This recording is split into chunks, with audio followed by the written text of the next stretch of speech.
Alright, we're keeping you up to date on everything going on overseas. Meanwhile, as Vladimir Putin has the world on the edge of its seats, maybe you, how did the former spy rise to power? Here's a quick history lesson on the rise and fall of Russian leaders.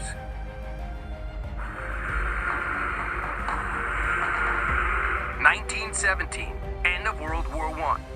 Vladimir Lenin led the Revolutionary Communist Party and took control of Russia from the last Tsar, making it the first official socialist country in the world. It would take the name of USSR in 1922. After Lenin's death, his close friend takes over in 1924, Joseph Stalin. He ruled by terror. Millions of his own people died under his brutal reign, especially if you opposed him. Stalin wanted government to control everything, which led to a devastating famine. Under Stalin, the Cold War launched after World War II. Soviets in the US went from allies to enemies. Fast forward, 1953. Nikita Khrushchev takes over. He wanted to eliminate any influence of Stalin and set the course towards removing some of the government controls. But Khrushchev brought the world to the brink of nuclear war during the Cuban Missile Crisis. He was forced to resign.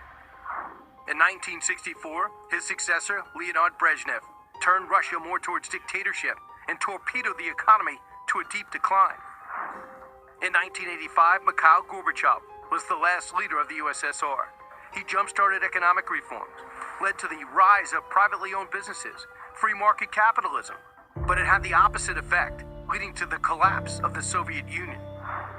In 1992, the first president of modern Russia, Boris Yeltsin, would lead the country through the Wild West of capitalism. It had devastating consequences to the economy and well-being of its citizens.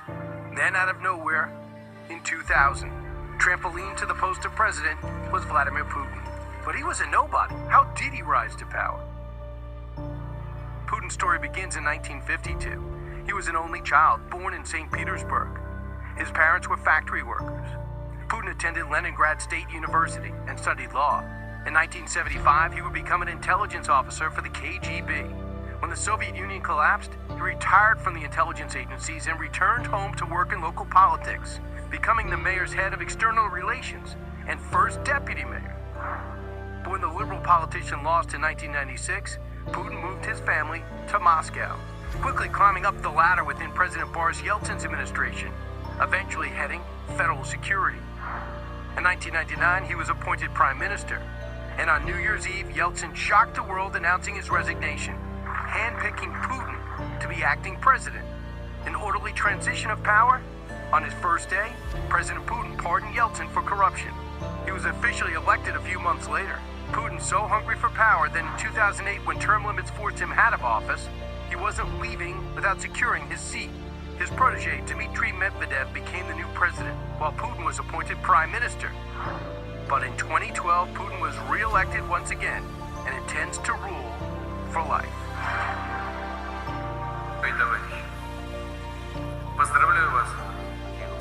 On the professional holiday, Special Forces Units Day,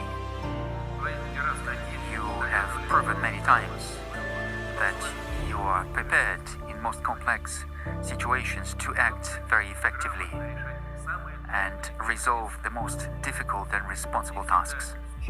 And you always carry out your military duty with honor for the benefit of our country and our citizens in order to ensure our national interests.